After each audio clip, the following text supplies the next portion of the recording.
Alain, propos d'un Normand. Quels froids et plats discours à ces congrès de médecins. Il faut donc dire adieu au médecin de campagne. Il s'en va, il disparaît au tournant de la route, avec sa haute taille un peu voûtée, son ample redingote, sa cravate flottante, son grand chapeau et ses longs cheveux blancs. Considérez ce vaste crâne, ce grand visage fortement dessiné, ce front de poète, ces yeux d'observateur. Quel système, quelle rêverie, quelle passion.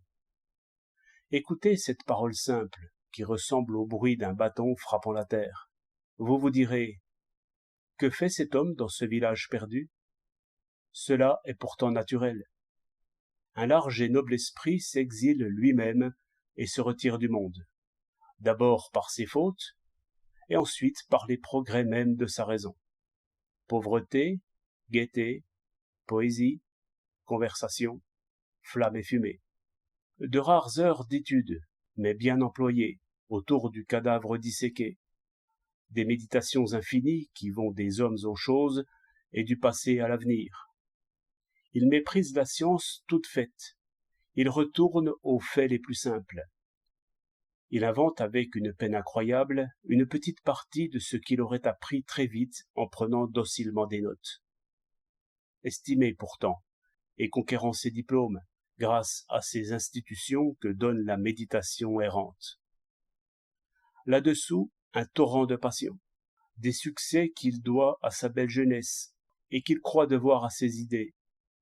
Serment, ivresse, trahison, désespoir. Il est au bord du suicide, lorsque sa raison, plus vieille que lui, le sauve et le conduit dans ce village où vous l'avez rencontré. C'est là que cet homme, qui a pesé l'argent et la gloire, vit heureux depuis 50 ans, observant d'un même regard les hommes, les chiens, les fourmis et les étoiles. Et voici le médecin d'aujourd'hui, sur son auto de bonne marque. C'est un petit jeune homme qui a une bonne mémoire et qui a été reçu bachelier avec la mention bien. Il a placé son argent en études de médecine. Il méprise les théories, apprend les faits, se donne une tâche tous les jours et se repose en faisant à ses maîtres d'utiles visites. Il leur renvoie comme un miroir leurs leçons, le tour de leur cravate et jusqu'à leur trait d'esprit.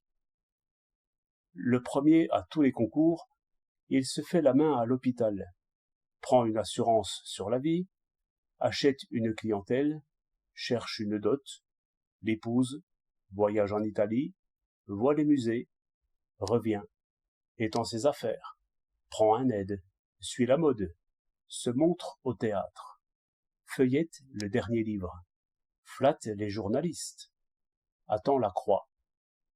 Vous voyez bien, là, à droite, ce petit crâne, ce front obstiné, ces lèvres pincées, ce froid sourire. C'est lui. Il vient de prouver, par documents imprimés et datés, que la science française a 15 jours d'avance sur la science allemande. Le ministre qui l'écoutait a hoché la tête d'un air satisfait. La chose est faite, et notre adroit chirurgien a déjà, d'un coup de scalpel, préparé sa boutonnière. 16 août 1906.